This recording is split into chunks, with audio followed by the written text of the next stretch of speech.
Okay, now we're live. Wow. Did it work?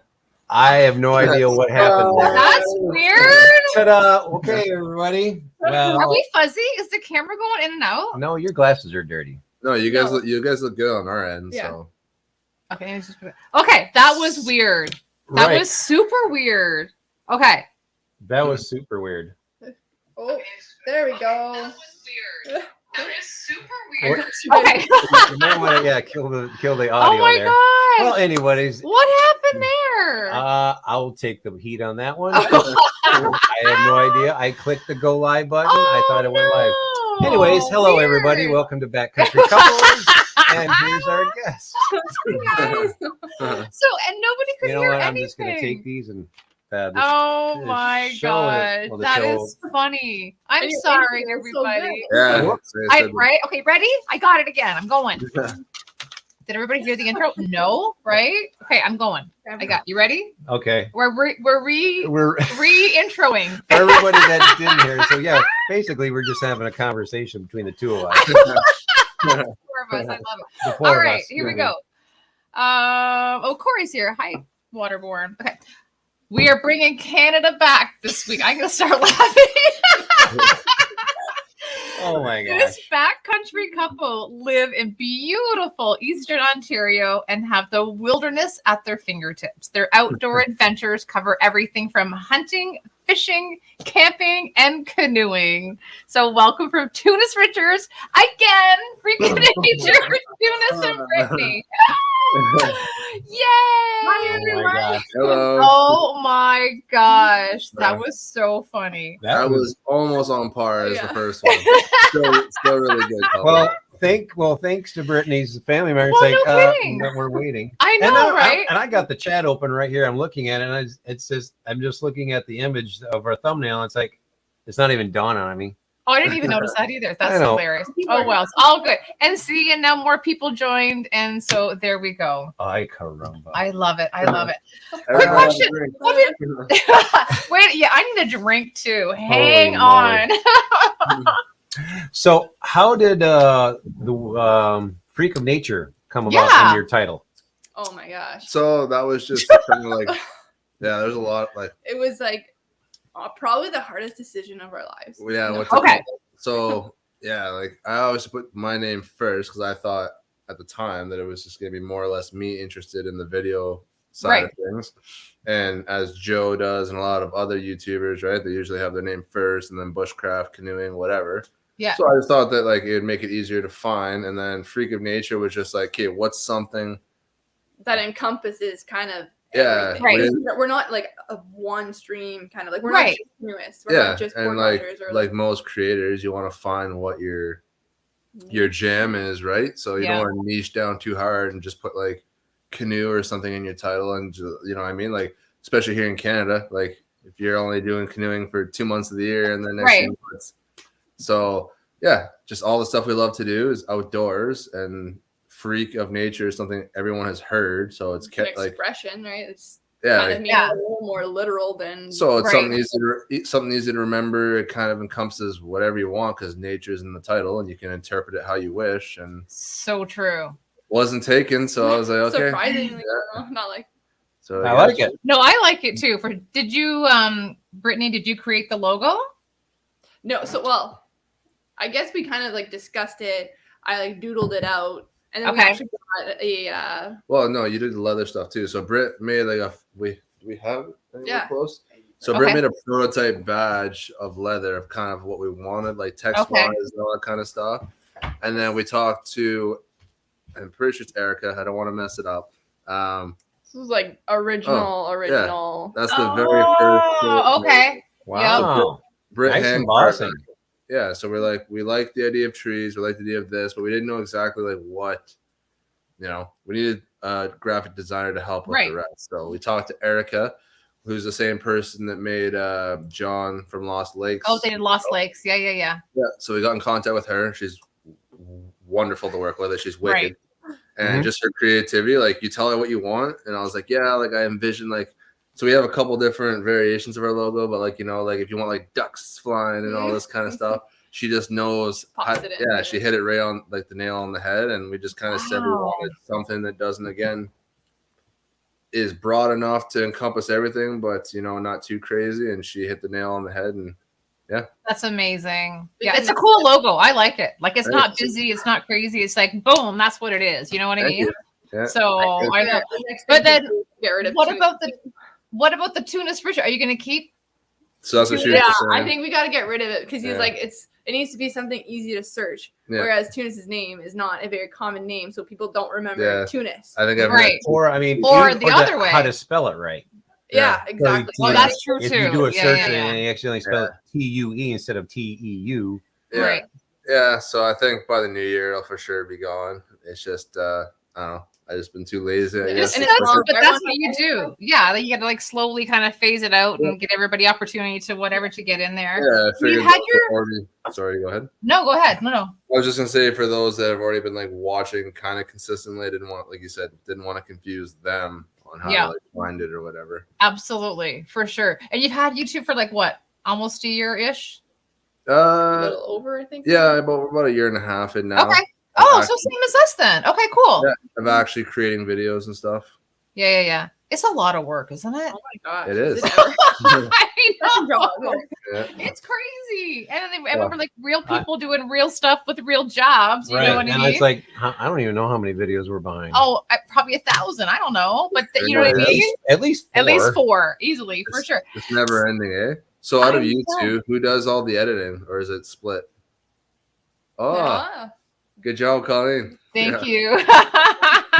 I'm becoming a little more at ease with it. I do pre, she does post. Yes, that's true. Yeah, we do. Yeah, it's a good collaboration. Pretty face. Yeah. You are too. That's right. I'm not saying that. I'm thinking.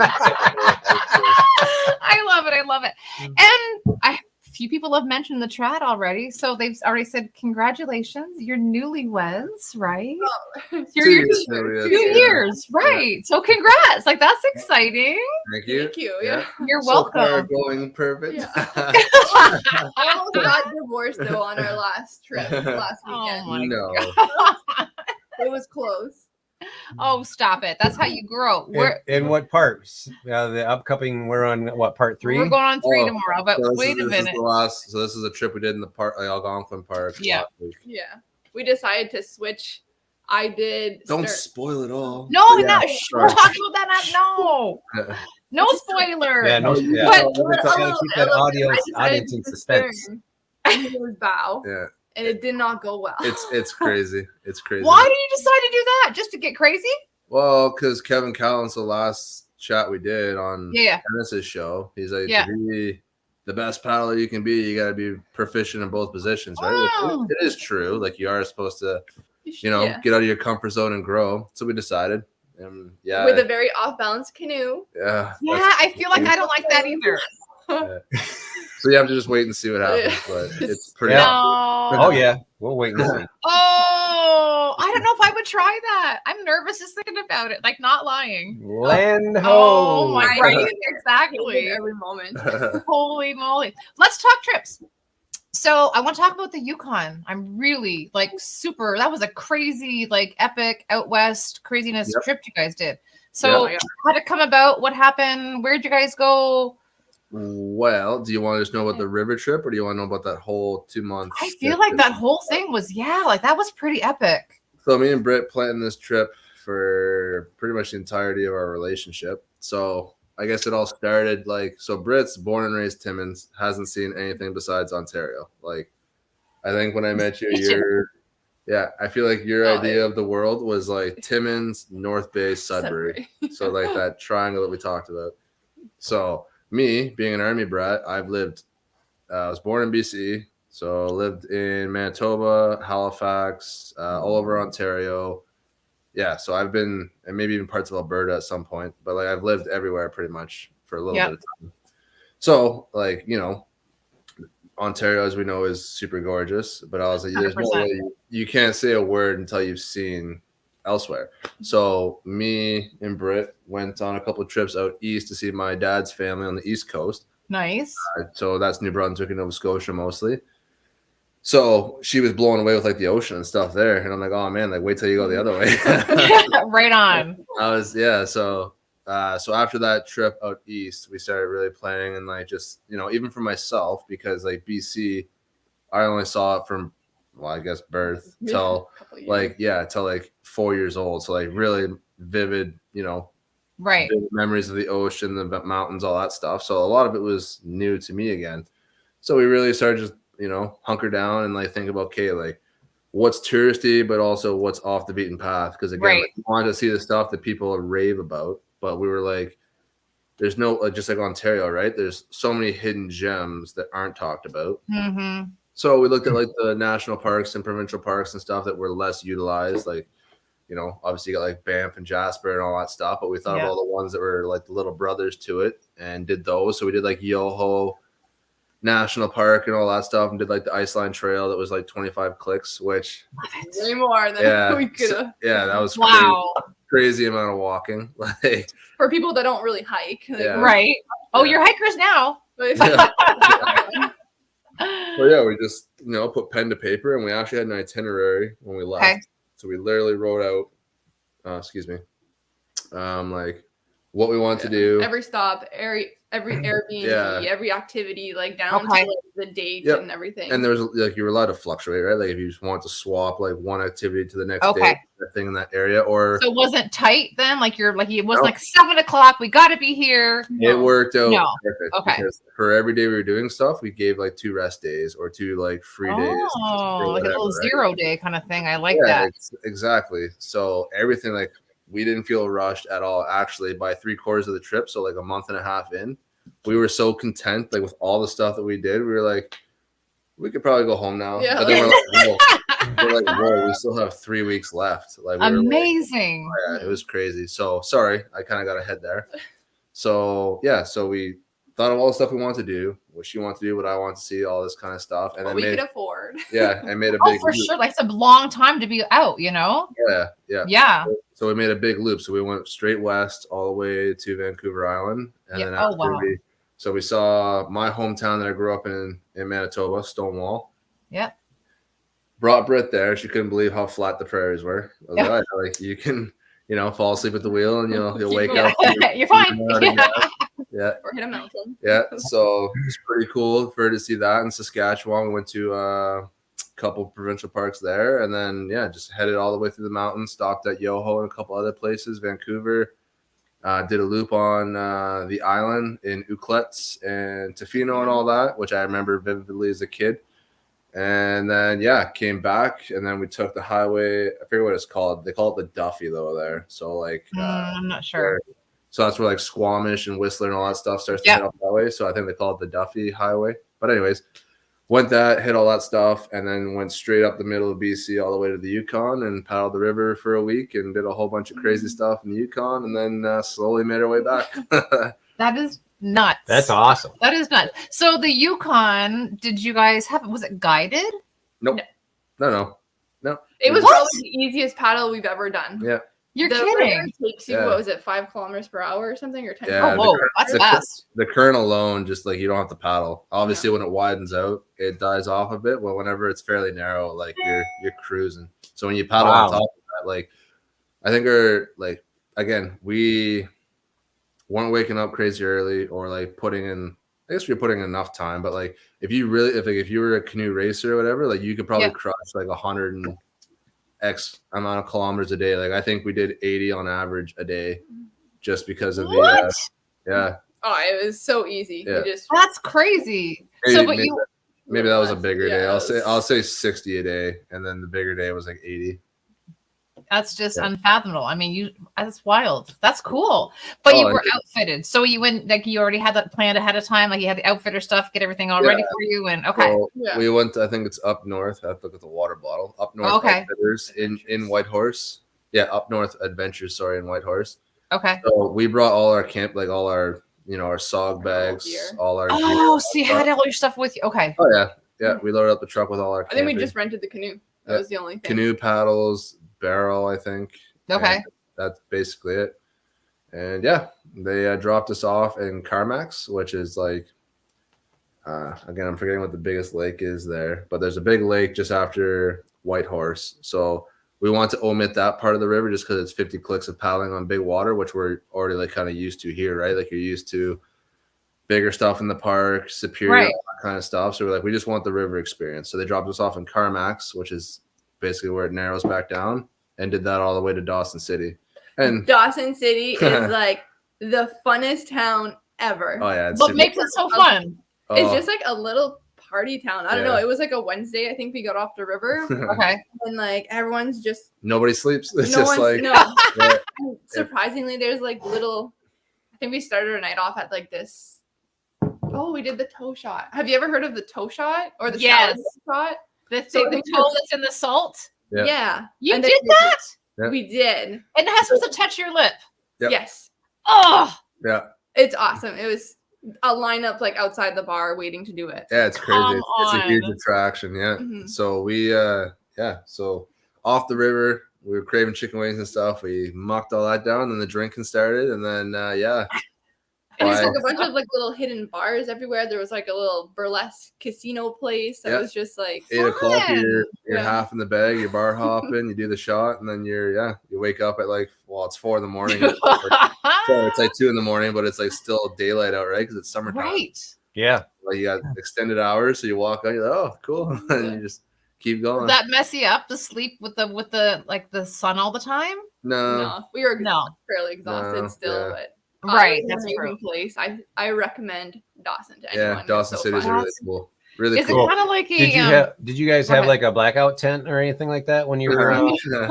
I mean, I got really sick that night. no, like Oh, No. I'm saying when you were. So I Oh. mean, being up that north and when the sunlight. oh with the sorry. sun? No, Oh, no, it was just Oh, like it's- it was like evening time the whole time. So Yeah. like at weird. night it's like you can still see, but it's obviously like twilight. Okay. Okay, And then like that's it's cool. I think it gets dark maybe from like 2:30 to like 4, let's say, and then it starts to come up again. So That's wild. yeah, because I remember one night we got off the river at like 10:30 at night, and it was still like there was no rushing to like get your stuff set up or anything because Yeah. light was around forever. So yeah, it was cool. Huh. That's really wild. That's Yeah. on the list. I feel like I know I like that a lot. Yeah. I have to, Yeah. we have to look Yep. we definitely need to. done. We I don't actually know. have like a video of our entire trip. But this was like the first video we have ever put together, and it wasn't like much thought put into it. Well, it's just all the So- clips, kind of like you're new. Which is to- fun. Yeah, Why don't you and- do a highlight? You could do like a Yukon River like highlight or Well, something like So quick. this, yeah. So this video is literally the entire 2 months. So the river itself, we have Every- more pictures than video, but like Got you. it tells the whole story of the 2 months. So we thought about posting on YouTube. We might still do that one day, but Mhm. Yeah. yeah, it was super cool. When you have nothing else to do. Yeah. Right? Exactly. And then I mean Algonquin's in your backyard. So Pretty we can get to 3 entrances. So within an hour and a half, we can be like not just like on the road to the park. We can be in the park on a boat doing stuff. That's amazing. Yeah, So when we went That's nice. we went to where did we get on? Smoke. Lake. Yep. So how far are you from that?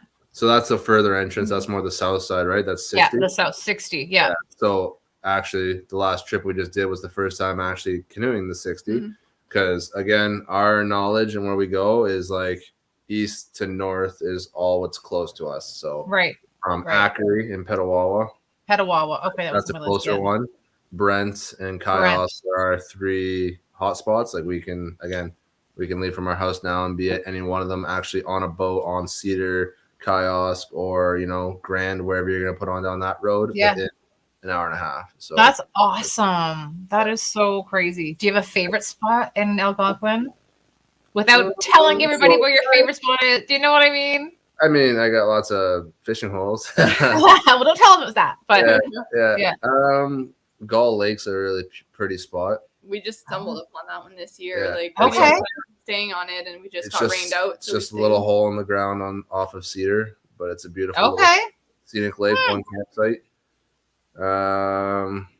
Yeah, I don't know. Like, it's funny for as much as it's in our backyard, it's still undiscovered to us. Like there's always as much as you know about it, there's more that you don't know about it. Absolutely. That's one thing we love about Algonquin, again, is as much as it's heavily used, there's always a trip that you haven't done or a thing you haven't seen yet, right? Or I feel like there is. Yeah, and I don't know. Yeah, it's just a special place. It is. I would say that we definitely love the Kiosk and Cedar area the most. Okay. All right. Gravitate to. Actually, though, this last trip we did off Canoe Lake to Tom Thompson, and Tom Thompson's another special lake. Like, is it? Okay. I can see why it's probably named after him. I'm assuming it's his favorite lake or something, but really pretty spot, and yeah. Very nice. Yeah, when we did our trip, we what was that lake we were on by ourselves? We were on Phipps Lake. Phipps. Okay, I don't think I've heard of that one. Yeah, it's the route that Julia and Chris Prowse took, and we made it to there, and because we wanted to experience and check it out. Yep. Well, when you're on Phipps Lake, there's only 2 campsites, and if you reserve one campsite, no one can reserve the other campsite, so you literally have the entire lake to yourself. Cool. Ooh, so that was really nice. So, yeah, definitely. And we got in there late. It was late. 4 because there was beavers. It's a slog. No, it was September, so that means there was the route to come out into Phipps Lake was it was a slog. It was, but nevertheless, it was pretty awesome. It was gorgeous sure. Didn't see anybody. No, cool. That's the best trips. Why can you only reserve one campsite? Is that just as a precaution in case someone needs it? Or? It is. It's a safety issue. Exactly. Yeah. Okay. Yeah, which I think is great. You know. Yeah. So I don't know why it's a safety issue, but just so everybody has a spot to be. But so obviously when we went, there was no issues with reserving campsites. Did you guys, when you were planning some of your trips, did you guys have any problems? So we're avid early spring campers mostly. Okay. Springtime is our jam. Right. The last 2 or 3 years. Well, this spring, COVID. Yeah. So we couldn't camp. Sorry, yeah. So the last 2 years mostly is when we've really dived into summer camping. Again, obviously we've done it before, but not a fan of the heat, not a fan of the bugs. Yeah, right. Bugs don't really bother me, but it's the friggin' heat. I can't handle sleeping in muggy conditions and stuff, right? So but like I said, if that's all you got to deal with, then you gotta do it, right? Right. COVID really started up the season, so which we're also very lucky to have a lot of crown land around us. Yes. Which again, there are restrictions with crown land. Yes. But we are still able to go out for a day trip. Yeah, that's awesome. That's where the whole social distancing series came from, because it's can't spend overnight, but we drive to these places daily anyway, so it's let's just film it.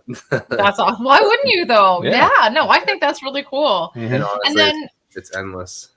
It is endless, absolutely. So I just want to say one thing here. Dustin ever said, let me just type this, and this goes to my next question. Ever think about a couple of solo canoes, and would you rather stay doubled up? Yep. So we talk about that quite a bit. Yeah. You do? Yeah.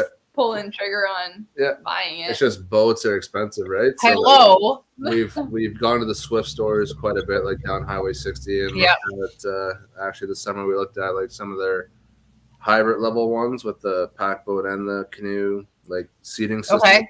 So you can go from a solo boat down to a pack boat. You just shift the seat down and put your pegs in or whatever for pack boating, and then for canoeing. I think if we were to do solo boats, the next step will be to get a boat that's mine, and then he can paddle our big Tom Thompson. Yeah.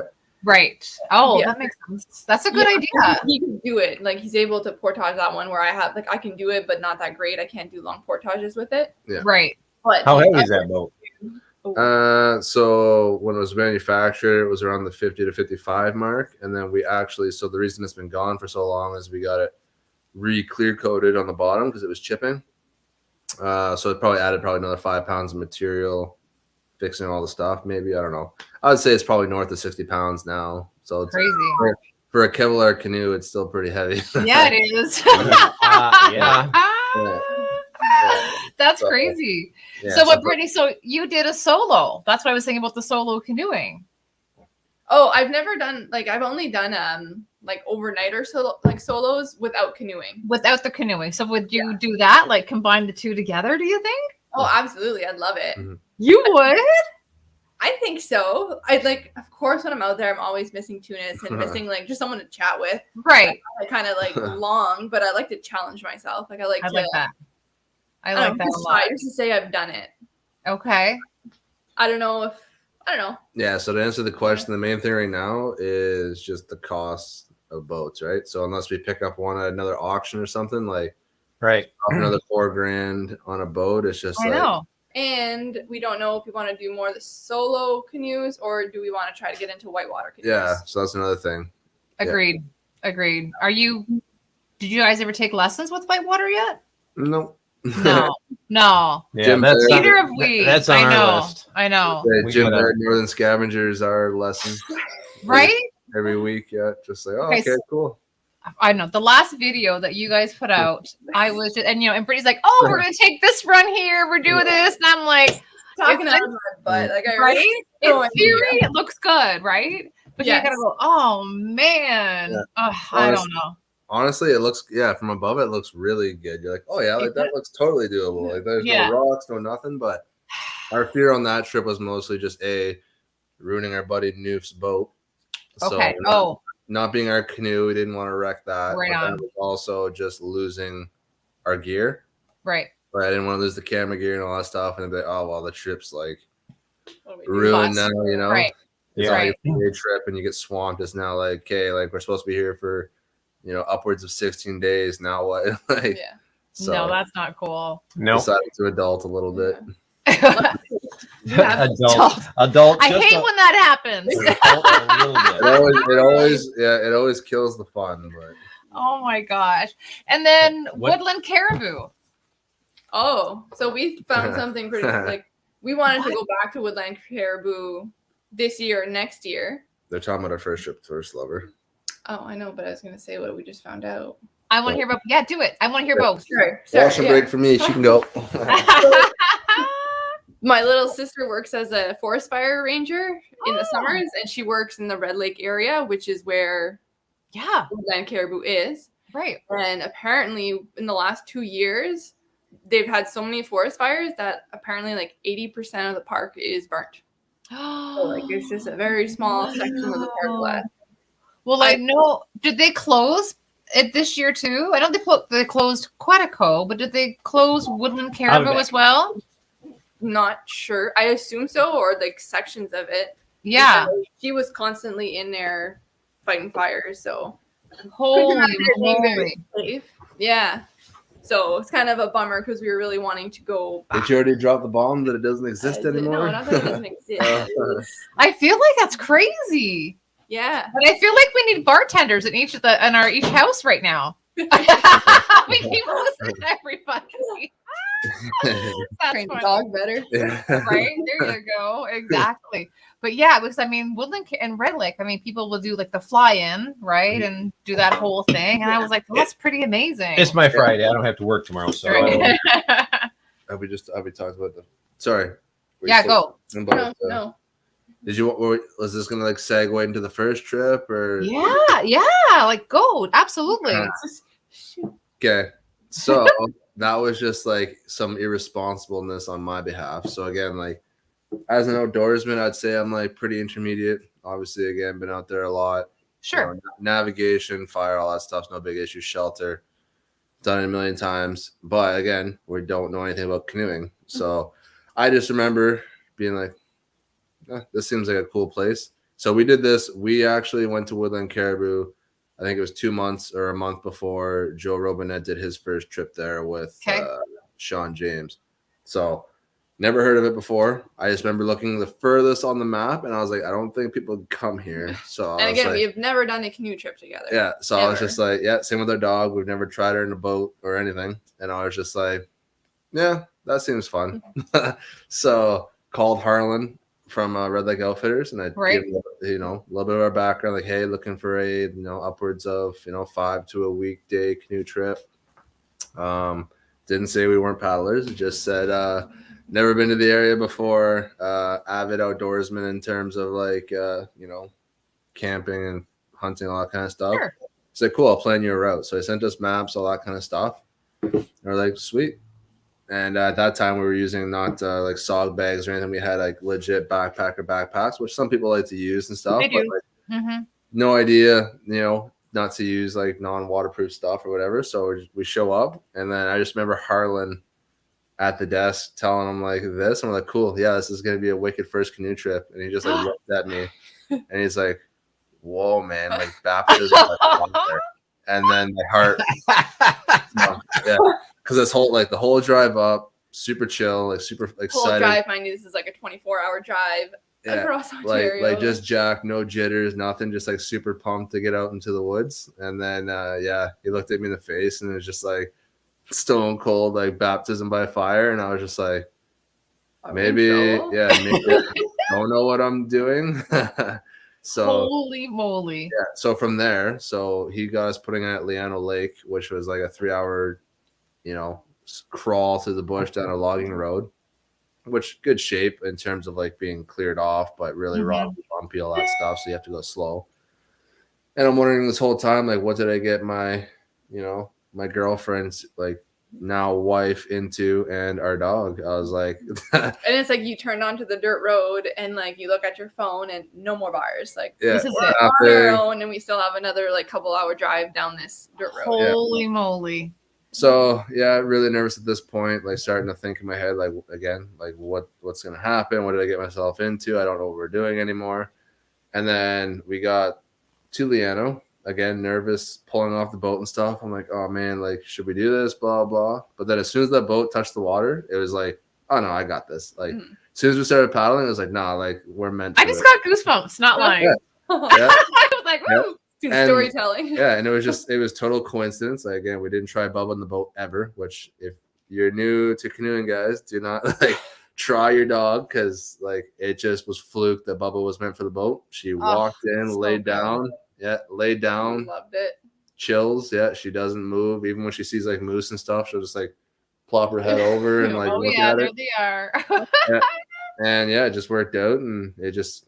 I think our only hiccup that trip was I burnt Teunis's boots around the fire. But like, I think that's the only thing that went wrong. Everything else was awesome. First night, so literally, put on Liano, camp on Liano. Obviously. You know, you get your boots wet as soon as you put in, and again, not knowing that you just kind of live with wet boots. Yeah, as a tripper, like right. We thought, oh no, you could dry out these Gore-Tex hikers overnight. So here they are in front of the fire, and I'm like, okay, lover, you can like tend to this. I'm gonna go fishing because like I was just eager to get the rod in the water, right? And then I come back because Britt decided. So I went to the back of the island to go find some rock faces and stuff and points to cast off of, and Britch is casting in front of the fire pit, not paying attention to what's going on. I come back and like half my boots on fire. Oh my God. But luckily, like we have pictures. Maybe I'll post them on Instagram or whatever. You should. There was just enough support that I was able still to tie what was left to it to my foot. Because like at that point, I was like, I literally have nothing to wear. We had flip flops, which is another mistake because we didn't know what we're supposed to have for camp shoes. So we had like literally like the thong-toed flip-flops for camp. Yeah. And then our hikers. So when she burnt through the hikers, I was like I can't walk through the bush without shoes. But there was literally just enough like where the laces were able to grab on, like just enough material to like hold to my foot. So no ankle support, but it was still on. Yeah. So oh man. Yeah. I got to see a picture of that. We need these pictures. Yeah, so we made do with those for 5 or 6 days, and yeah, worked out. Ended up to this day still probably being my favorite trip.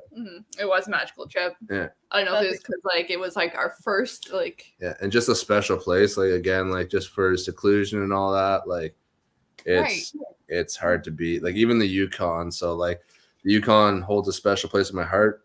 When we were up there, I was like, "You want to quit our jobs and just build a cabin?" I bet. I've been talking about that for years, but yeah, on the river there, you kind of lose that sense because everything in the woods is wild. Like the Yukon's still a very untamed place, but the river itself, like the Yukon River, is the major artery, right? So there's lots of like prospecting and like sure construction traffic. Like there's lots of barges and stuff going up and down. Yeah. Fishermen. Oh wow. You'll see the odd helicopter flying over with the miners and stuff. So okay. You know, as much as everything beside you is completely untamed and wild, like you can walk offshore and you know, never, you know, no one's ever set foot here before. On the river, I lost that sense of seclusion sometimes because like here you are admiring a grizzly bear, and then you look over and then there's a bird. I see. And it's like, oh, okay, like people aren't that far away, you know? Right. Right, that's true. But, so when you guys were at Woodland go ahead, sorry. No, so I was just, it's still a magical place. Just oh, for sure. So at Woodland, so Harlan's like, okay, here you go. And you've got like your map. So we had all our gear. Like I said, like we're not new to the outdoors. Like I had, you know, knives, axes, you know, all our fire kit, first aid, all that kind of stuff. Right. But yeah, boat, life jacket, all that stuff was provided by him. No idea about like, you know, where even I'm supposed to be sitting. I just assumed like, okay, like I'm supposed to be in the back. Like, right. Like, I don't know. Like we literally knew pretty much nothing. You guys are amazing. Did you have a GPS? Nope. No. No inReach, no nothing. Yeah, like I'm pretty good when it comes to just like being map and compass kind of thing. Map and compass, but just knowing where to go instinctively. Like my mom. Some people do have that. That's true. Yeah, my mom said I've had that since I was a kid. Where I'll just like be looking out the car window and be like, oh, like we're going this way. We're gonna take a left here and all this. I don't remember that, but yeah. One thing that was really cool about Woodland was they don't have like portage signs. Signs. It's just like the blaze. Yeah, there's a blaze on a tree, so you're looking for this big sap circle. Yeah, which like, and I think that's what Harlan was like worried about it with us, right? Because he doesn't know our navigation skill and all that stuff, right? Which again, we weren't horrible at. So. There was one portage I remember kind of like circling the bay, being like, "Where the heck is it?" Yeah. But super cool experience, super cool place. Like we camped in a forest fire, like a recent burn. So like super quiet and spooky, but really like very magical at the same time. Like the clearest night with all the stars, like just super cool. We also have a video of that. Oh, we do, yeah. I mean, our butt cheeks. Yeah, we got a little skinny. Yeah, being in a what would be considered a dark sky location. Yeah, I mean the sight of stars is astronomical. Yeah, that's pretty cool. Did you guys take a camera with you too, or just the GoPro? Nope. So we've had the same camera we were using today since then. So I think. Oh, yeah, John likes your camera. You were saying that. Oh yeah. Yeah. So the Sony A7 Mark II is what we've had since the beginning. So we bought that probably a year before this trip, and that's what we've been using since. There'll probably be upgrades in the future here, but for now it's a good camera. It works. Yeah. But it's just funny, right? Because like since taking this YouTube journey, right? Like you got to have the camera out. So like when we were then, it was always in the dry sack, right? Like you always had it stored away, afraid to use it. You're in the boat, you don't use it, especially since I'm clumsy, all that kind of stuff. But now it's just like you have to do it, right? If you want to capture the shot, do this and that, you just got to treat it like, I don't know, like it's your shoes or whatever. It's just, it's going to get dirty. It's going to get this, and it is what it is, you know? That's true. Right. That is true. Yeah. That's craziness. So on that trip, it was mostly GoPro that was used, and we would take the stills and the pictures and stuff at camp or when we caught fish or whatever. But like, compared to now, like it was sacred back then. Where now it's like, you know, now it's a piece of whatever. There you go. Yep, we sure did. Oh, that was your last trip. The pocketbooks are hurting real bad. I know, right? It's funny. You were talking about canoes, and we were saying same thing. We want to get one, but we're going to go to Canoecopia. Have you ever heard of Canoecopia? Yep. Yeah. So I think we're going to do that in March, right? I feel like they're going to have it this year. They should. I feel like they will. Well, I mean, there's been expos. A lot of overland expos that been going on and stuff like that. So I have a feeling they will have it. Yeah, we want to feel it really and touch it, and I feel like that's what we want to do too. So we'll be talking to the Swift people. I feel like that's what we want to do. I've already got the design come up, and I know custom. I'm pretty sure they'll be able to really ready. Yeah. We're going to commit. Absolutely. Well, I mean, I know exactly what we want and stuff like that. I mean, all I'm going to tell you is we're probably go with the 16-foot Prospector. So we'll go with the carbon Kevlar style. But we thought about going a foot bigger, but being the majority of the time that we'll be utilizing that canoe is on the rivers here in Michigan. So right. When I talked to, I don't remember. I can't remember the dude's name. I don't Anyways, remember. He said the 16-footer will be way more manageable. Where we're going to be. So, and it'll be able to accommodate, a couple of bags and a dog and a puppy at the same time. So awesome. Yeah, that's super exciting. Dogs down the road. Canoe first. Yeah. Oh, a new puppy. Oh, we don't have it yet. No, not yet. But it's on the list, definitely. You guys know what you're getting, or is this just in the woodworks? Well, for the dog or the canoe? The dog. The dog. Well, one wants an Australian cattle dog. I love Australian cattle dogs. I love the size. Yeah, I mean they're like the perfect outdoor dog, but yes. Truthfully, I wouldn't bat an eyelash getting a rescue. Yeah, we're gonna look around, absolutely. But ideally, I would like an Australian cattle dog. That's really good of you guys. Yeah. Awesome. Yep, absolutely. Oh yeah, we got it. I'll rescue a puppy any day. We will for sure. So we had custom paddles made right by Hunter and Harris, and we just love ours. I know they're beautiful. We got them 2 years ago, I guess. Mm-hmm. And you had a fancy pants paddle made that I saw that one. I'd never even heard of that before. So tell us about the Winnebago. So I got it for Teunis's birthday. Yeah. And he doesn't use it. Too small. It doesn't fit him well. His arms are like too far apart to actually it just fits me better. Okay. Why can't I think it was? I forget the company already. Well, she said it. Winnebago. Is it Winnebago? Oh, sorry, it is Winnebago. Winnebago. Yeah. Yes. She's drunk. No. I'm just horrible with names. But I was just looking for a company that could really customize it. Yeah, it's beautiful. Oh, I love it. It was super pretty. And they make a lot of paddles where it's more like decoration where you can't actually paddle with it. I would say it's more artwork. Like he did a really good job, but I'm still I'm scared to use it almost. Right. So, I'm not going to start digging it into the rocks to kind of get ahead. Right. It's very fragile and it's heavy. It's a lot heavier than I'd like to portage. Yeah. But I feel like it's wall art is fine. Oh yeah. I know. I mean, yeah. Ours are hanging on our wall right now when they're not in use. Yeah, we just got we went to our local wood shop, got just a small chunk of live edge, and I made it. Then he made the leather hangers for them. I made leather hangers. He did. Look at you.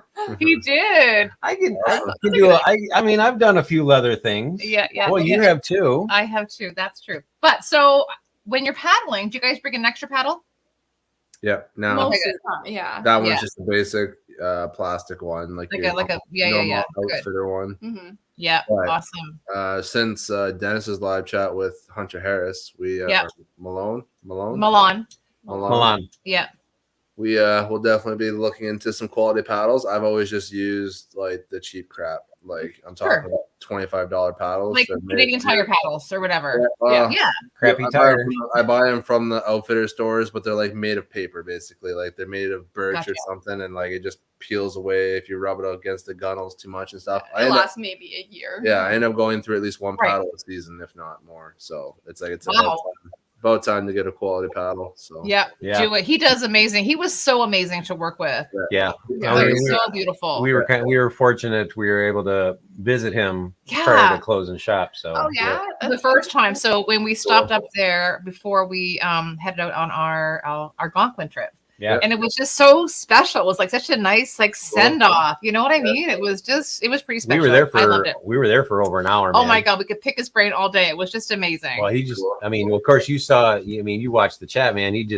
Once he gets rolling and he talks about his pet, he just rolls. Yeah. Oh yeah. Exactly. Yeah. Absolutely. So I mean, it sucks that he's not doing custom paddles anymore. Right. So, but I mean, they're beautiful. You can still get the cherries. Ours is a tri-wood. It's he's looking at them right now. Walnut, birch, and cherry. No, cedar. Red cedar. Yeah.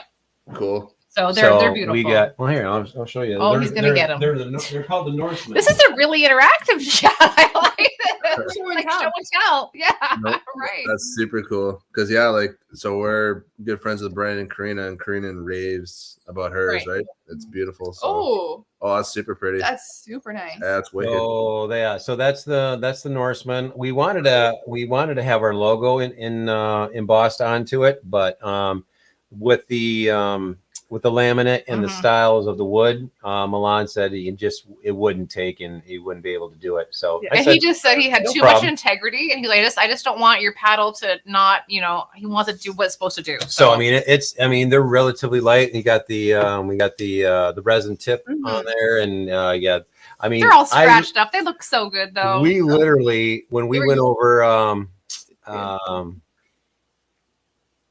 Devil's Razor. Is it Devil's Razor? Razor's Edge. Razor's Edge, yeah. Is that it? Yeah, you're thinking of Devil's Staircase. Well, we went on that too. Yeah. Anyways, but the water level. So the water level was so low. I was like literally like prying over that. Yeah. With the paddle. Oh, sorry. Yeah. All good. Oh, there you go. Swifty says he wants to see the holder that you made too. It's on the wall, Swifty. Sorry. Well, we'll take a picture and we'll show you. Yeah, he did a good job. We'll put it on. I'll take a picture. We'll send it to you. I got to redo them anyways because I want to. I actually stamped, and when I stained them, I got an American flag and Canadian flag on each of the holders. Oh, cool. So, but I want to redo it though, and I got some new acrylics that I want to use, so I'm gonna paint them out the actual flags. So yeah, that's cool. So, question for you guys: how did you guys meet? Oh, darling! On a river. On a river? We did. Literally. No way. We did. Well, like at a party on a river, but it was on a river. Pretty good party. So, right. Oh, it was a good party. Yeah, so John's from Michigan and I'm from Ontario. No way. I know. And I have family. I know, right? I have family in Michigan, and my mom and I came to visit some family, and we were at a party. And John was at this party. Whoa. Probably a good time over there. Yeah, always. And we just totally connected. And we connected on just so many awesome levels. And it was, and we met in August and we got married the following April. Wow. Oh, when you know, you know. Yeah. When you know, you know. Exactly. Yeah, you know. You know. So, Johnny, you being from Michigan, do you notice a difference, like when we talk, just even being that close from the border? Like, do we sound? So it depends. So when it comes to the Canadian dialect, I mean, the closer you are to like the bigger cities of like London and Toronto, there is a slight accent when you pronounce certain words and stuff like that. But when you get into the outskirts, which this one didn't really know. Never had that before. I was like, nobody has an accent. What are you talking about, right? Yeah, out and about. Yeah. But when you get in the outskirts of like, Well, John's son played hockey in Canada, and we were up in Lucknow. In Lucknow and Kincardine, Goderich, all there. And man, they have this. It's almost like a French accent. It was weird. I mean, she's been in London, and it's been just an English Canadian dialect. So that's all she's ever known. I said when I start kind of like razzing, we're gonna go and get to watch the puck, and then you're gonna go play in the ice. And she goes, Canadians don't talk like that. I go, what are you talking about? Yes, they did. Yes, they do. So we go watch my son play up in Lucknow. Just a junior C team at the time, and he played. But anyways, he played a great game, and we went to Kincardine and took him out for dinner. And so, of course, we're just talking, and we're not really paying attention to anybody. But a bunch of his old teammates from another junior team that he played over there with, they came in, and he's like, was it Neil and some other guy? Hey, how's it going? Oh, Tyler, it was a bad time on the ice, and we didn't. And her eyes got big as saucers. I thought they were joking. I was like, who makes up an accent like that? Right? So it was. But apparently, it's around to the Upper Ottawa Valley, there, bud. Like it's like we just gotta crack a couple cold ones and then just like get the. There you go, Doc. Just it sounds like a Uper. Oh yes, Upers up in Michigan. They talk like that too. Yeah, the Upers. Yeah. That's so funny. But when I was just home, I was home the end of August. First time I was back like in a year and a half. And my mother. No, your mother, you did house party. Well, we did like the Zoom thing with my mom. And she's like looking at me. And I'm like, what are you looking at, Mom? Like, what? Right? And she's like, you have the nastiest Midwest accent I have ever heard. And I was like, what? So apparently I picked up stuff on this side of the border too. So whatever. It's all good. I know. Yeah. Do you have a favorite piece of gear? So much to choose from. Do we have like categories? No. It doesn't matter. Whatever modality, whatever. Yeah. What is your favorite piece of gear that you can't live without being out? That's a two-part question. No, it's not. Yeah, it is. That's my favorite. I could live without. I can't. Oh. My cast iron. Oh, that's good. We do love the cast iron. Yeah, that's good. But I don't know if that's considered gear. It is. Yeah, it is. That's sure. I'm going cast iron. Okay, I like that. I mean, I guess it'd be a fishing rod because, like, okay, yeah. Nothing wrong with that. Do you always bring like your? Am I going to say this wrong? Full size fishing rod? Like I know when we go, we'll bring our what are they called? Telescopic ones. Yeah. So mine are either 2-piece or 1-piece. Okay. Yeah. They always come with. I bring different actions for different fish. Yeah. And not so much different fish, different styles of fishing. So in the park, we're always after Lakers or brookies. So I usually bring something a little lighter for the brookies because you don't want to rip the lips off them. You want them to, if you're going to throw them back, you want them to be able to be released. But I usually bring one for trolling. So that'll be more of a heavy action rod with more of like a line counter reel. So I can kind of accurately tune in how deep I'm fishing. And then the other one's usually just a nice spinner. Usually a little lighter, light to medium light. Mm-hmm. Okay. Yeah. And do you bring worms and stuff with you?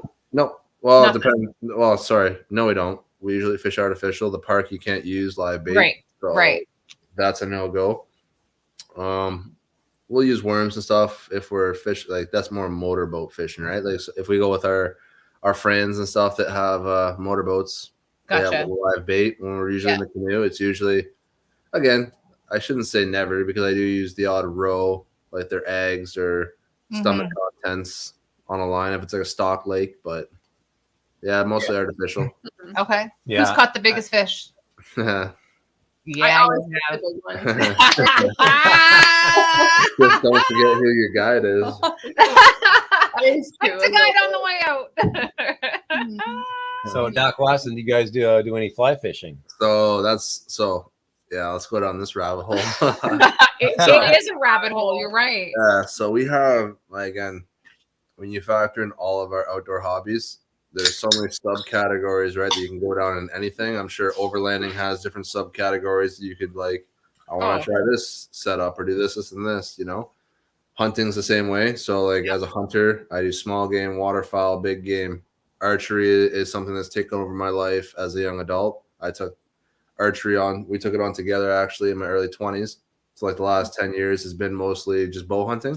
Mm-hmm. And from there, you could be, you could be a crossbow hunter, you can be a compound, you can be a recurve. Well, I do all three. So I'm not shocked. Yeah, factor in all the gear and stuff we have for that. And then again, all the other subcategories of hunting from waterfowl to small game, to moose, bear, deer, all this stuff. It's endless there. So fishing is kind of where I've been kind of tamed myself. And I was like, no, I'm going to stay in my lane right now with what I know, because once you go into fly fishing, now it's fly tying, now it's this and this, now it's saltwater. So it is. Oh yeah, then you got to get the different rods, you got to get the different lines, you got to get the different tippets, you got to get the different leaders. Crazy. I'm like, waders, all that stuff. Yeah, I know, absolutely. Yeah, so you have a huge interest in it, but so we've dabbled in it. It's cool. Oh, it's just relaxing. Yep. Mm-hmm. So we dabbled in it a bit out west on our big trip there in 2018. And excuse me, it's funny because Britt ended up loving it. Not saying I didn't love it. She really liked it. That's cool. it's something we want to get into. It's just not the right time with everything else, all your other, priorities in terms of what you want to buy for, again, the canoe and this and this and that. So right. It's so true. No, I'm going to get us, we'll be, we sized up last, when did we go? Where'd we go? To Grand Rapids Archery. Oh, yeah. Grand Valley Archery. Yeah, we went, when did we go? In the spring, I think. The springtime. Yeah, that was fun. So we got sized up, and we tried, I don't know, probably a good half a dozen or better different bows and stuff like that. We dialed into what was comfortable, and I mean they're both gonna be compounds. Was it compound and recurve or? Yeah, and just gonna be compound. So mine's the Hoyt Icon. No, mine's the Bowtech Hoyt Icon, and yours was the Hoyt Fire Stick. Yeah, it was. Right. Yeah. I'm a Hoyt shooter too, so it's okay. Cool. It was. So that's what was comfortable for both of us. So I'm going to be getting them probably late fall, early winter here. That way we can be practice and get our muscle memory through the winter. So when turkey season comes back next year, we'll be. I mean, our muscle memory will be there. Yeah, it was. It was a process. So like we had to get fitted for, and it was like, I don't know how many tries. It was like, this isn't right, or it's not comfortable, and get dialed in. And so these guys everything's in. Well, that's cool. Yeah, they got a nice indoor range, so we'll be able to, and they got leagues too, so we can join a league and it's so satisfying when you get the bullseye, like just getting an arrow just to zing like that and go. It's just Teunis has a Robin Hood. Yeah, he's got like an arrow and an arrow.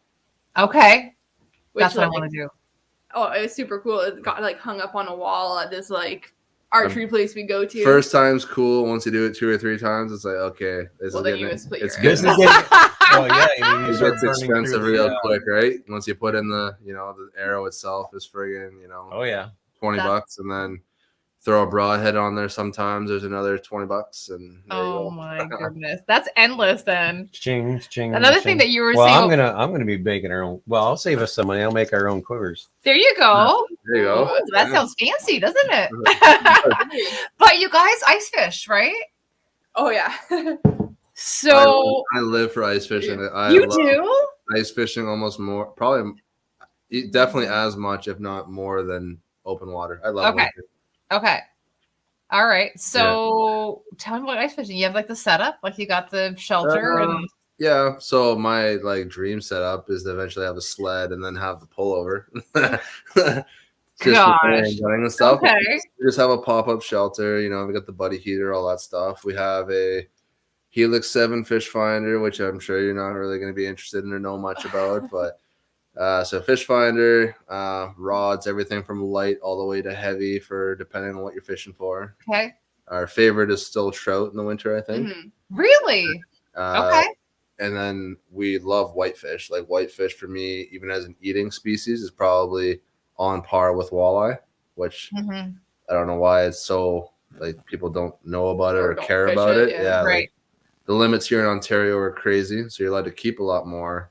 Okay. It'd be more beneficial to take those, right, than just fishing at all the walleye and stuff. Absolutely. So, try it for whitefish, trout.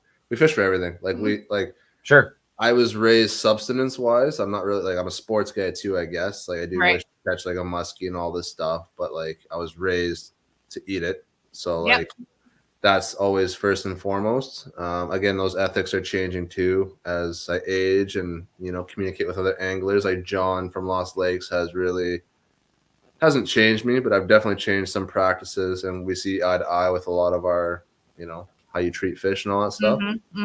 But so sorry to get off track, but yeah, we love ice fishing.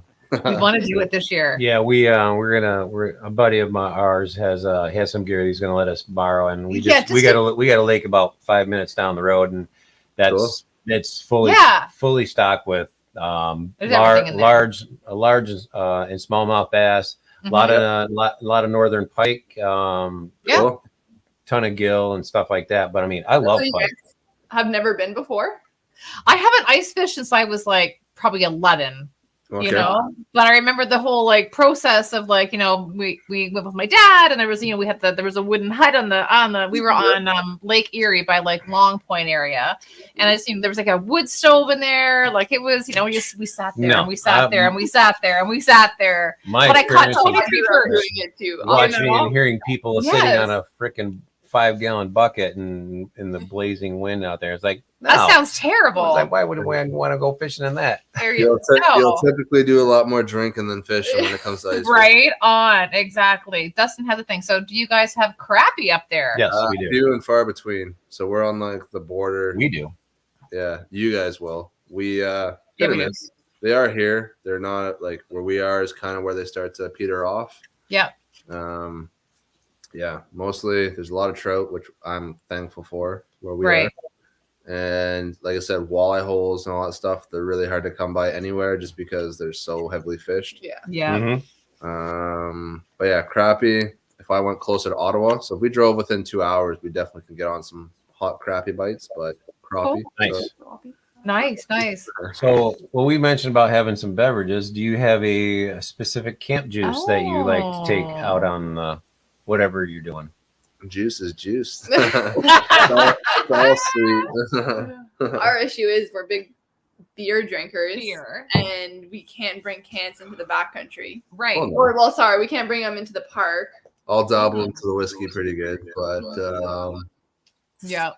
I don't know. I bring my wine. I'm down for whatever. She's a wine drinker. I don't really do wine. I'll do it, but like it's something I go to. If I have to. Yeah. You're a wino, yeah. Oh, sorry. You're saying if I have to. Yeah, if you have to. Exactly. That's what's really cool about this community. It's so like awesome. It's so small and all that fun kind of stuff. And you guys did a couple of challenges. You did the canoe flip challenge. Yes. Who nominated that question in a minute? But yeah, continue.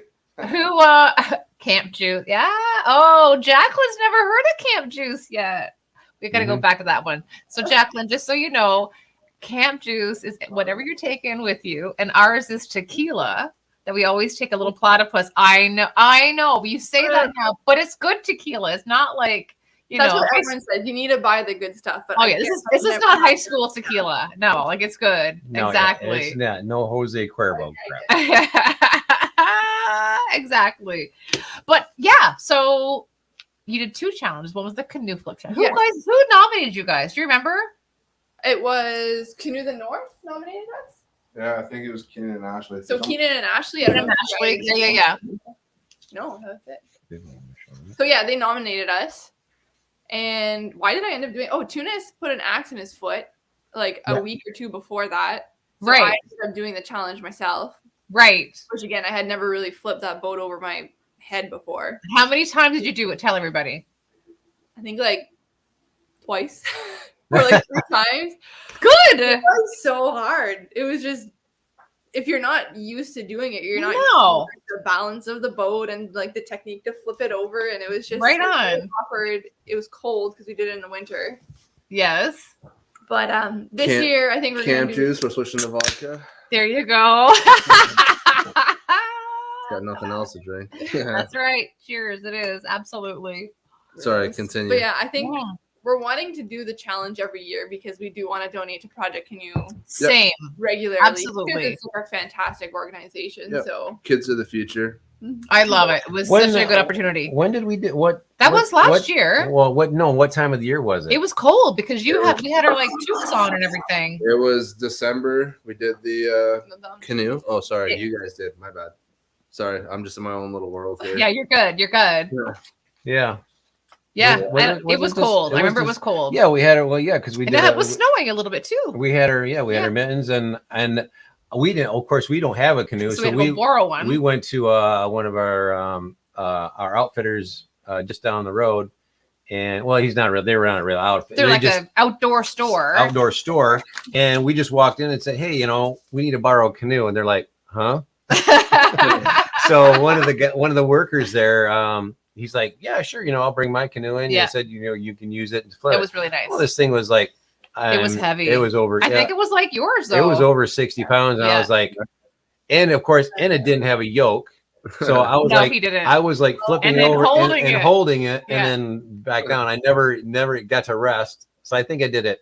Big muscles, honey. Big muscles. How many No, I times? did. So I did it 22 times, did. but I only got it filmed Oh. 11. Because because we had to redo it. I had to I was like, we had to redo it, and she goes, "Someone didn't put the timer on." I'm sitting here flipping and flipping, and I go, and my son was with us. Like, oh, how many? I said, "How much time do I got left?" He goes, "Oh, I forgot to set the timer." I know, it was so bad. Just making you work out for no reason. That was hilarious. totally workout. I was like, "Oh man." I know. And then you guys did the Quetico portage.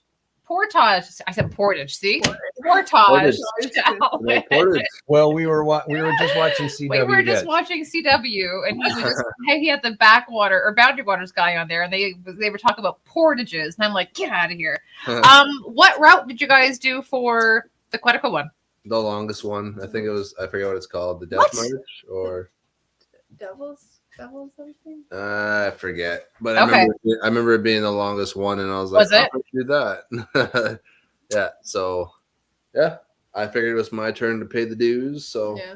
Right. we went for a trout fish one day, and I was like, "Okay, I guess I'll walk this boat back to the main road." So we did. Okay. Yeah. And then onto the Subi, and that was it. Done. Yeah, pretty much. Yeah, I Britt made had, sure he didn't trip. Britt had the nice AC, and I had all the bugs, so it was good. Oh my Oh, yeah, it was god. Oh, that's because you were waiting in the car. Yeah. That's right. Going. Oh man. And you guys did a collaboration with Karina and Brandon because you guys were close, like in proximity, which is awesome. Any other collaborations in the works that you're kind of, thinking of doing, or In the works, no, but someone would love to do. Like, I'd love to do one with Keenan and Ashley. Yep. Because we're so similar. Mhm. We talk to on a regular basis. Like, we're always pumping up each Social other's media, videos yeah. and stuff That's like cool. that. Yep. A lot in common. Like, me and Keenan love to fish and stuff, so I can see us getting along great. Mhm. And he's just a good old Canadian boy, it seems like. So, Yeah, right on. and Ashley seems like a good time. So, Yeah. so that's one.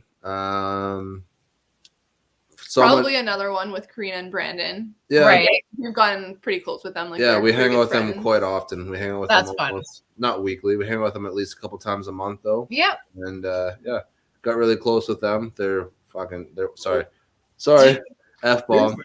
They're wicked. Freaking awesome. I meant to say phenomenal people. This is no kids show, so don't That's worry about right. it. I'm not. We're all good here. Yeah, they're super cool. And maybe outside of our niche, I thought of maybe like Adam's Real Adventures and Ben from Conjuring Rock. Oh yeah. Oh, he's fun. Ben's a funny dude. Like, I watch his. Well, so is Adam. You listen to him and their banter. I'm like, man, these guys are witty. I'm not witty at all. Like, I would just be sitting there going like, ha ha ha. You're gonna be the straight man in that group, big time. I'll just film you guys, but you can do it, like, they're just funny. So, and they love to fish. So maybe one day them. Like it. Other than that, I don't know. Just keep. Whoever wants to do it. We're open. Yeah. I love it. And then you guys had this really cool idea in one of the videos, and you made this license plate wall. Yep. And you have license. So tell us what that is. Cool idea. So that's not in this house. So do you want to touch on that? So we got evicted from our rental in where we used to live. Yep. Our landlord decided to capitalize on COVID. So the houses here blew up. Right. He made bank. He sold the house for like 3 or 4 times what he bought it for. Ridiculous. So we had to move. So that wall isn't in this house right now. Got you. Regardless, Yeah. when we go places, our like souvenirs, we buy a license plate. Yeah. Okay. Country, province, anything that, or even if we just find a really cool license plate, we pick it up. So we have one from every province now. Yeah. Okay. 2 territories, just because my sister got me one too. When she was Nice.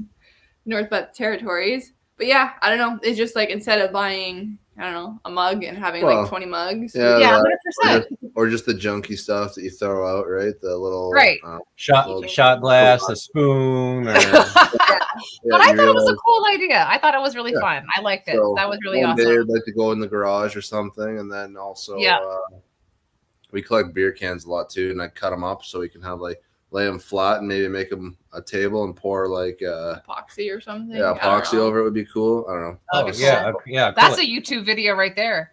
Yeah. Yeah, it is. What they're doing than do it. Yeah. That's really awesome.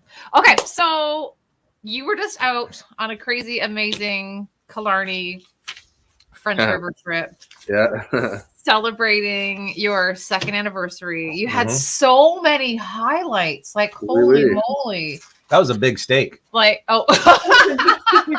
Well, you see what my family eats. There was a lot going on. So there was that. You had, tell us about the people that you met. Oh, so Bill and Melanie. So yeah, just right. Oh, it's so funny. it's not even the free first beer. time.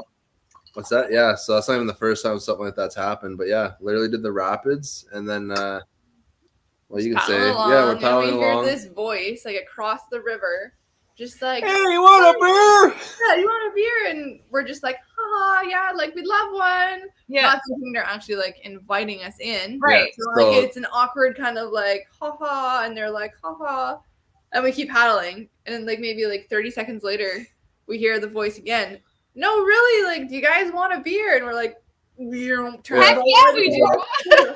Both cuts hard left, and we're like, okay. Absolutely, and we chatted with them for probably a couple hours. Yeah, That is so sweet. yeah, at least 2, if not 3 hours, because it was coming up to sunset by the time we left there. We're like, oh, I guess we're not going that additional 8 clicks. Let's just sit here, hydrate, and yeah, they want, like, they're like, yeah, you guys can spend the night, blah blah blah. Oh my gosh. Yeah, they're super Super nice nice and accommodating. They're like, take as much beer as you want, but we took 2 or 3, and that was it. Yeah, very nice. Yeah, it was cool.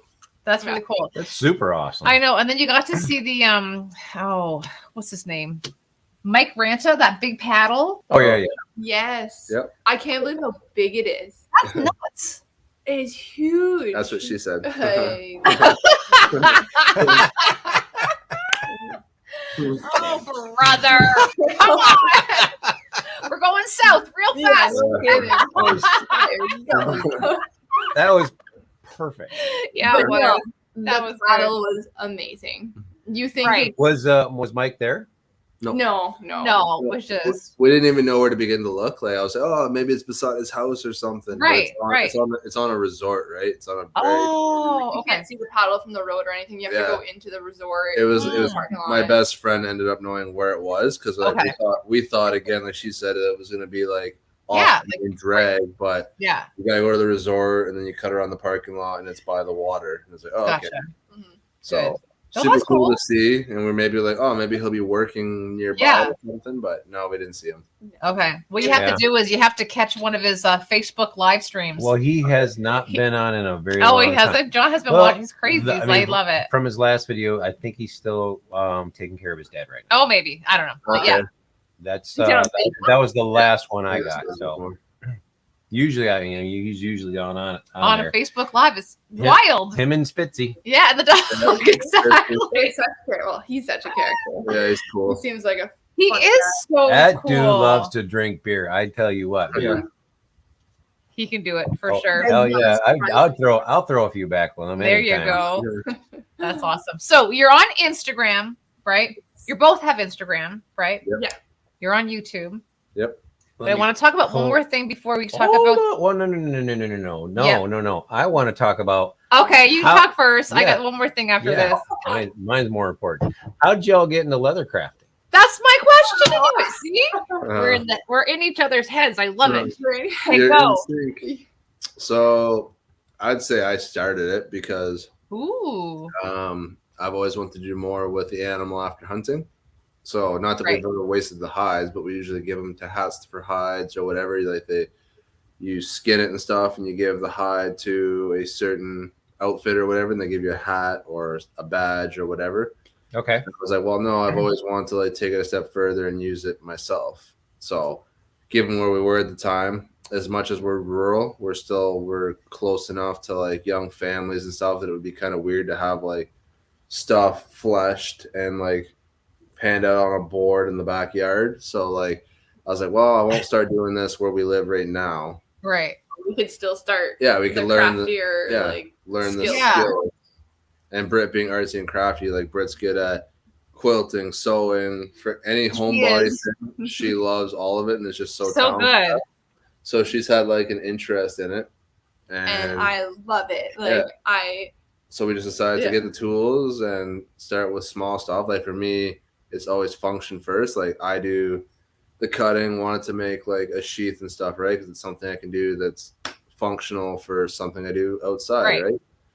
And then Britt, just being artsy and crafty, took it to a whole nother level. Yeah. I started like obviously like we learned through YouTube, and then the further I dug, the more I found out about like stamping and carving and like just wet molding the leather, like things that I hadn't thought of before. Like I thought we were just gonna be making sheaths and I don't know, like belts and stuff, but there's just, you can take it to such a different level now. Yeah. So her being that creative, like it fills that void for her. I'm like, have at her. So I more or less just help her now.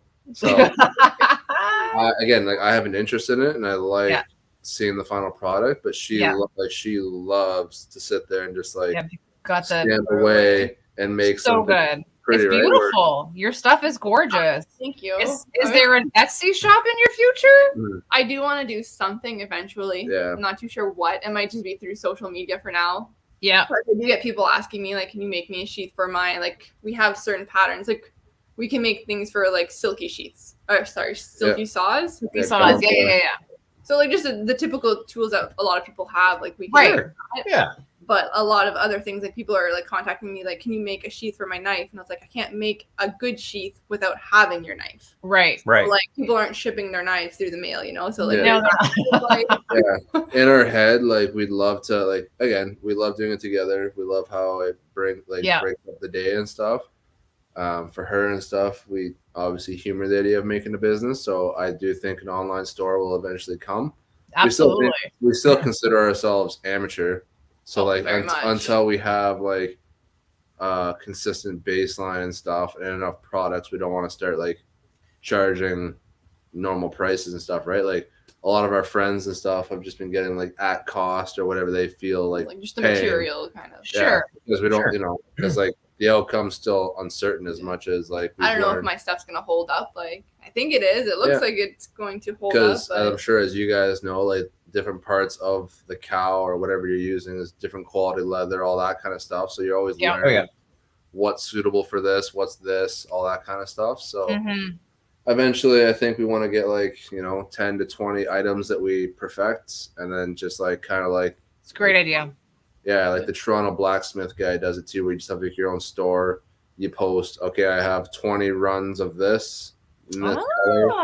And if you want to pick one up, that's a good idea. Shoot an email, right? Yeah. Because we also don't want it to take away from us, because like, I feel obligated, and she does too.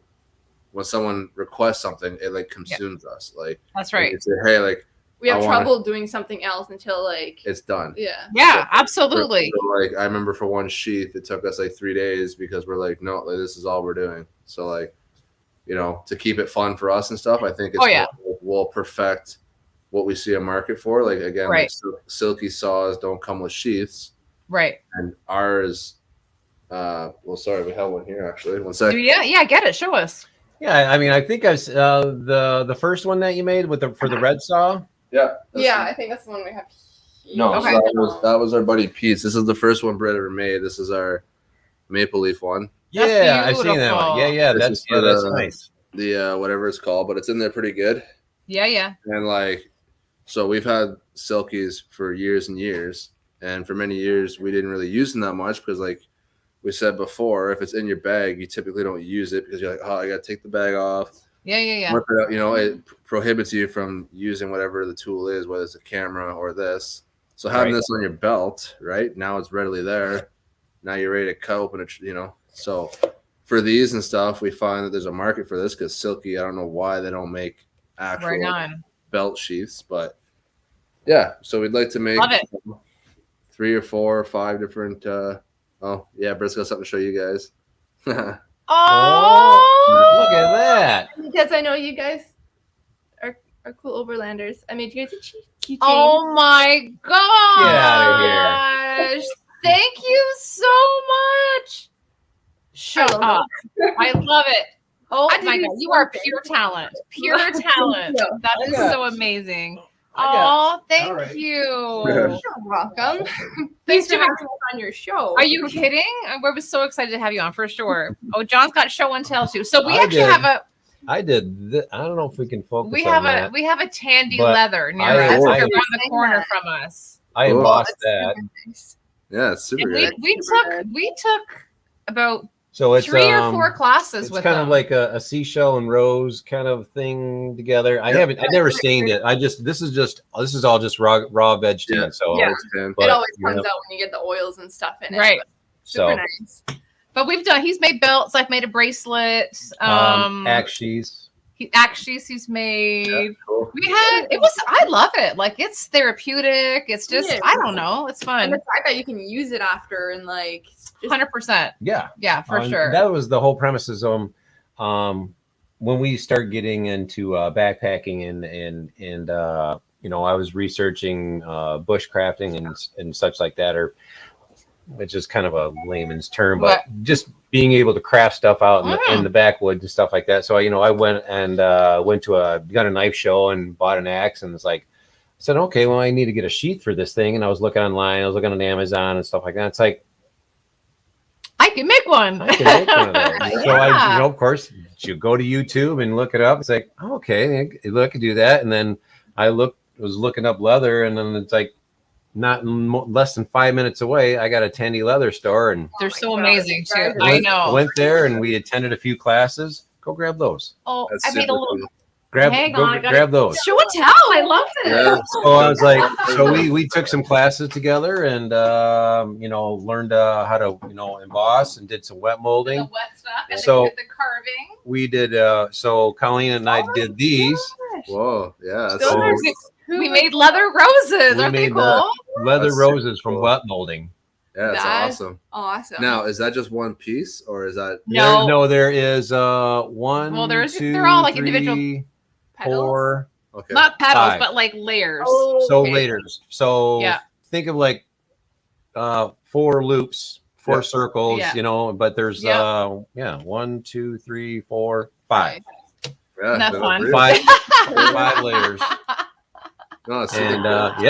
they turned out good. And Yeah. of course you just stain them and you assemble them, but Yeah, they're and then, pretty fun. And then you just let them sit there. Yeah. You buy the little kit and you got this little stemware, but yeah, these things are like hard as a rock. It was Cool. fun. But yeah, it's one of our little things. That- So tomorrow, 8 a.m., Yeah, bright and early. Yeah. Have your the coffee. premiere, episode 3. How many episodes do you have in the 6. whole series? You're Yeah. doing 6. Okay. Yeah, so we episode. So we just wanted, like, I don't know, for my attention span and stuff, I find the 20 to 30-minute marks like Agreed. perfect. So I find most people are probably similar to me. Yeah. So didn't want to drag it out and be like hour-long episodes, and didn't want, like, because we don't want you to, like, get some of the action and then tune out and then not see, like, have the same effect as you would if it was shorter. Right on. And then we also didn't want to carry it out to the point where it's like, oh man, like we're on season 10 already or whatever. like, So when it's is it gonna yeah. No, I don't know. That's what it worked out to, so that's what it is. So tomorrow will be the halfway point. And Okay. yeah, it just, in my mind, gets better and better as it goes on. So Of course. yeah, it's not so much a wilderness trip as you guys seen. Like I was shocked. So when I first, I say planned, it was more just like a spur of the moment. Like it was on our list of trips to do. It was like, Right. yeah, we got a map, let's do it. Like I didn't really plan where we were going or like Right. anything. I thought the French River was going to be a lot more wild. I didn't realize how developed it is. Got you. But it was still an amazing area. I think everybody should visit it. It's super Right. scenic, super pretty, very safe, whether you're new or avid at paddling, because That's you're nice gonna- to know. you're going to run into somebody at some point, whether it's Yeah. a camp, a boat, a Mhm. cottage, whatever. But yeah, super cool place. Yeah, it's on our list to go visit. Yeah, that- did you use- to do a trip on Did you there? use Jeff's maps too then? Nope. So I actually, yeah. So I Mhm. had topographic maps I buy from a place in Manitoba. Okay. Problem with that is, they're good for scale and all that, but they don't tell you where campsites are or anything like that. Oh, okay. So we lucked out, and my best friend had an old copy of the French River map, which they don't have any right now, or at that time they may have rolled them out now. So when we planned this trip, I called the French River Provincial Park and was like, "Hey, you guys have any kind of references of like Right. where to stay and all this stuff?" They're like, "Well, no, we don't have any more maps. We don't make them anymore. We're in the process of making a new version." I was like, "Okay, well, let's be out before August whatever 10th. Right. And they're like, well, we'll see. Like, No. like, call us back 2 days before and we'll tell you. And sure enough, they had nothing. So luckily, my best friend came in clutch and had this old version, which worked perfect. Okay. Yeah. And we just used that. So it's good. Very cool. Yeah, I want to get the Jeff's new one on Lostify. Yeah. So they have all the maps for except Algonquin. Except for Algonquin. That's been over almost 2 years. Easily 2 years. Exactly. Yeah. Very good. So do you guys know what happened there? I heard it was like a partnership that went south. Correct. Yeah. Yeah. So Jeff just they just didn't. Which sucks. We'll just say they went separate ways. I know. I messaged with Jeff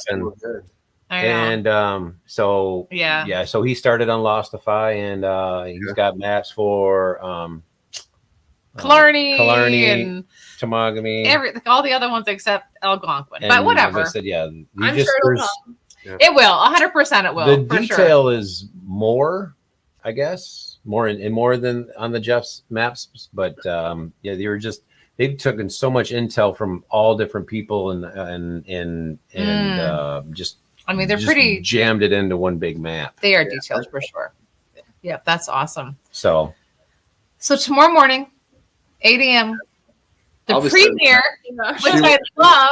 Yeah, she won't be there. I'll be there. we will try and be there. We'll be there. Oh yeah, we will be there. Yeah, we'll still be here. We'll be there for sure. So the premiere, I like those because I said that to you like last time. It's a chat. Like I think it's cool. You know what I mean? Like I'm usually sitting there whenever I post something, anyways, just watching it to make sure there's no hiccups or anything in it. Sure. For the 15,000th time. But I know.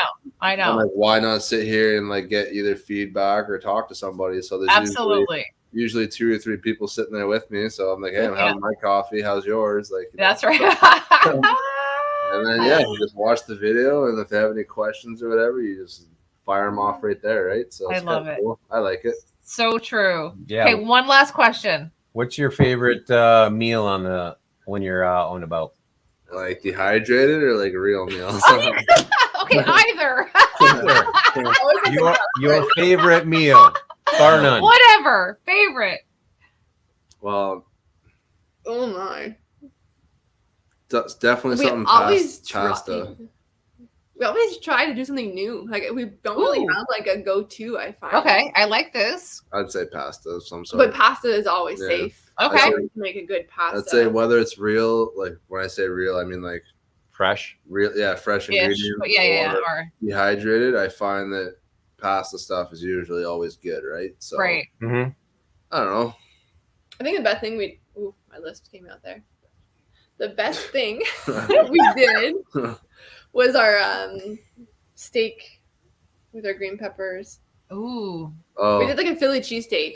Oh, that sounds delicious. We made our own dough and stuff. And the bread. The bread in that video was phenomenal. The stuff that Britt made from scratch there. It was like I like that. It was just before the French River trip there back in September. Okay. It was really good. That was really good. Probably one of my favorite meals we've made. Okay. I would say okay.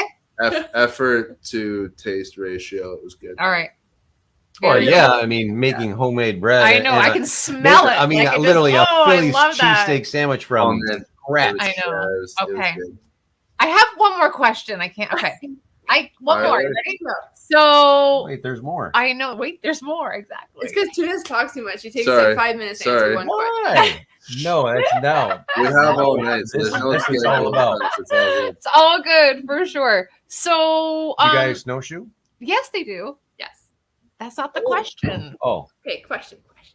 But yeah, so that was a question. Well, apparently you're not in my head. Not right now. Well, kind of. But what's your next trip?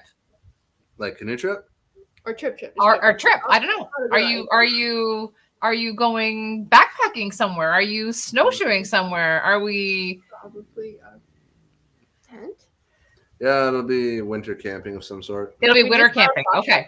Yeah. Surprise! Yeah, we just got a snow trucker tent there this year. Oh, lucky you! What? Where did you find it?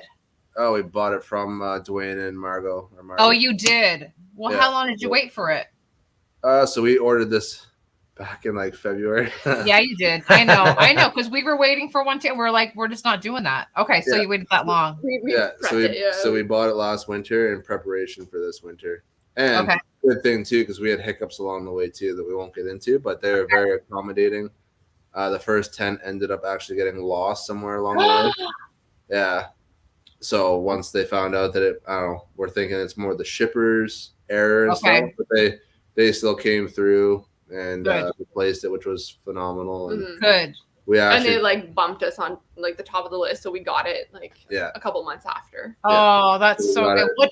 What size did you end up going with? Yeah, which model? So we have a video coming out next week with all the good. It's a 10x13 outfitter. So we got one with a higher ridge pole. So that's huge. It is huge. So our thinking was, again, you're having a dance party is what you're going to do in there. Funny I actually said that in the video. Yeah, so my thinking was we wanted something that could fit 4 adults comfortably, whether in cots or on the ground. Yeah. Again, it's not just a camping experience for us, since it's the hunting side of things as well. Right. It'll come in handy for moose or bear or all that stuff, whether it's spring or fall.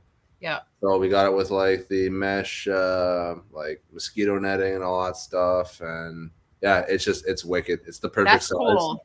Like it's super cool. Easy to set up. I think we've only set it up twice, and that's just been filming this video. Sure. And it takes 15 minutes, and it's not because it's complicated. Is that certain model that has the 3/4 wall?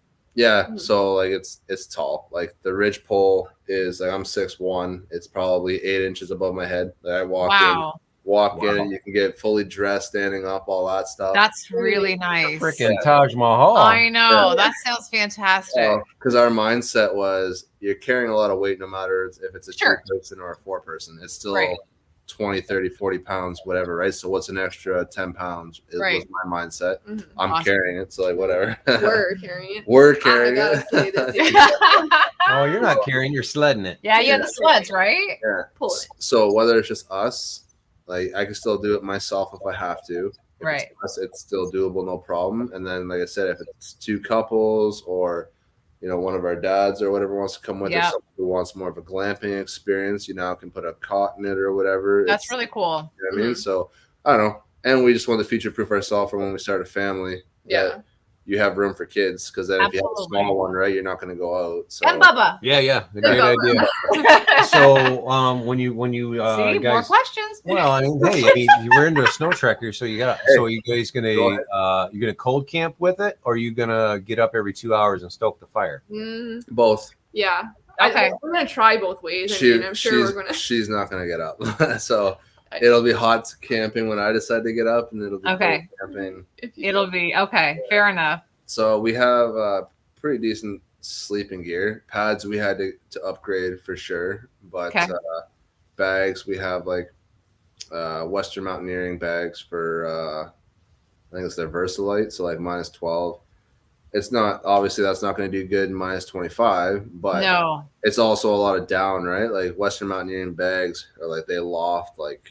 They're like big pillows. Yeah. Like, so I don't know. I think we're also not planning on going out when it's -30. Like we're gonna pick our days. Right.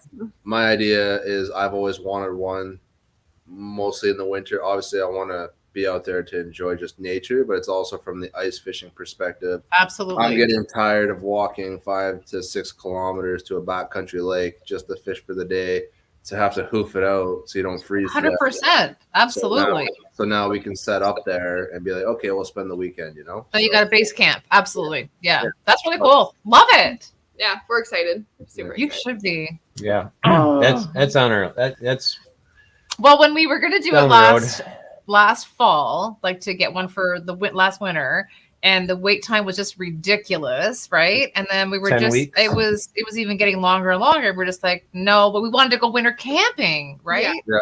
So John was like, no, let's just invest in the good sleeping bags, right? Yeah. And then at least get that part. So we cold camp like in our 3-season MSR tent, and it's fine. Yeah. Yeah. So you gotta do. So is the temperature there the same as up here? I know it's Michigan. Grand Rapids is lateral to like Toronto. Okay. So the same. Yeah. So I mean, yeah, temperature wise, we're pretty well the same. Yep. So yeah, I mean, you guys a little bit north of there, but yeah. We dropped the coin, and we got Marmot negative 40 bags. Okay.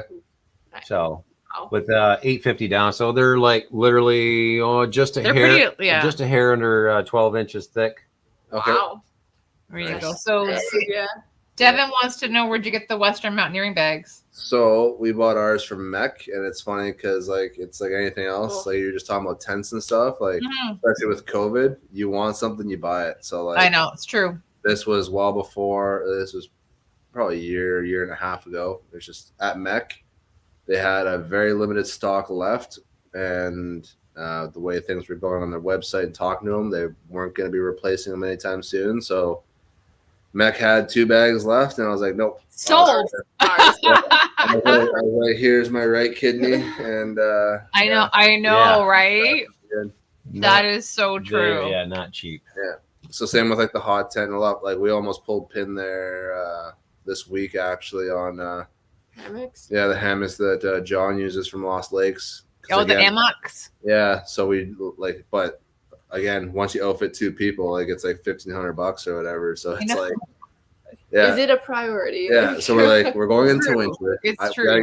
We gotta get ahead of the game for next season. So let's wait till like the new year. I like that's very positive. I like that. Yeah, but you gotta do it like even now. They only have like 5 or 10 hammocks left, so it's like you gotta if you want it, like you gotta get it now.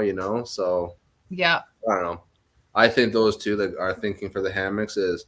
I'd like to try just for that whole experience, but it would really up my crown land hunting and fishing and stuff because again, you don't have campsites. So to be able to just pull over on the side of a rocky bank or something and just set up camp and be able to sleep would be a game changer.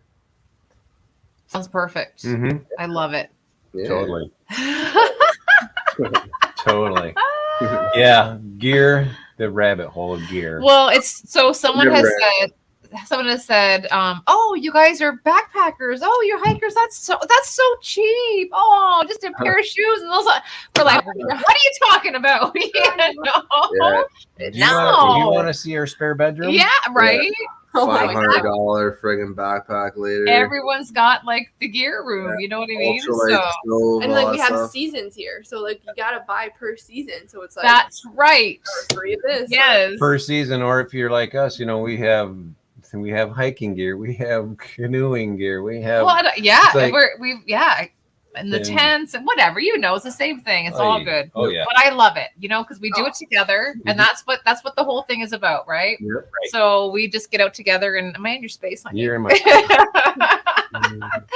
And we just have fun. So, and that's what being a backcountry couple is, and that's what I loved about it. You know what I mean? Is that when we came up with this, is that it's just how cool is it that couples love to get out and do the same thing and enjoy each other's company. Yep. And not want to kill each other. Wouldn't be able to do Most it of any the other time. way, yeah. What are you doing? Loving you, honey. Loving you. Yeah. Yes.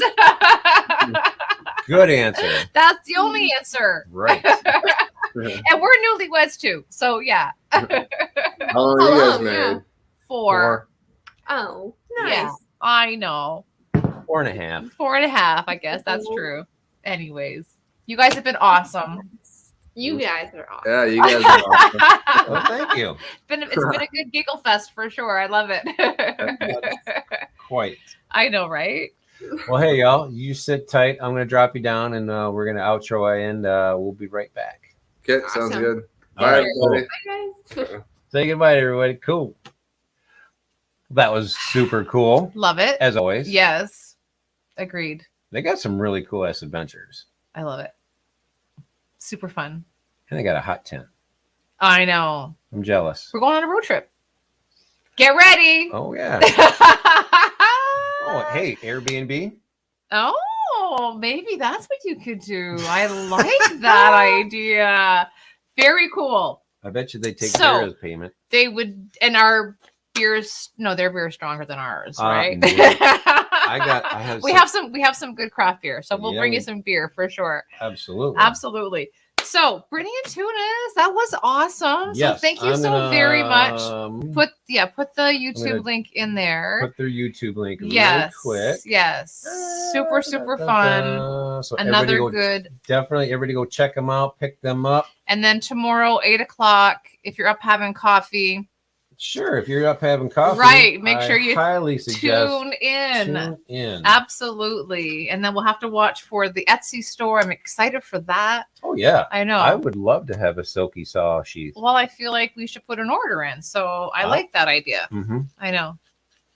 The maple leaves were pretty cool. I like the finish too. It was really nice. And like a nice mahogany. Yeah. Oh, beautiful. Beautiful. So anyways, I put the link in the chat. Okay. Check them out. Oh, you did. Okay. Also on Instagram.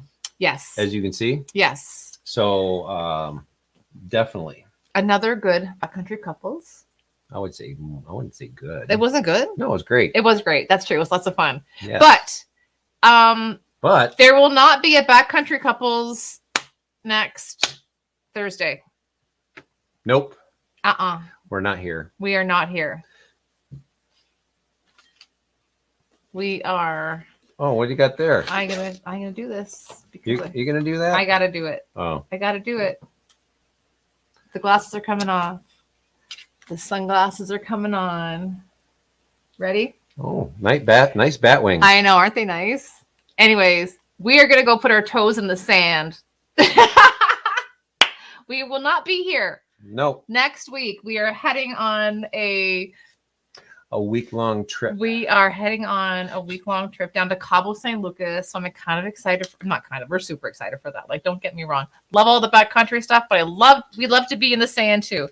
So yeah, and we're gonna have some fun stuff. I have a hike. She's gonna put her ass in the sand and her toes in the water. Yep. Yeah, that's a country song. I think it is. Yeah. I am going to be underwater. So John has a diving trip that he's gonna film, which I'm excited for that.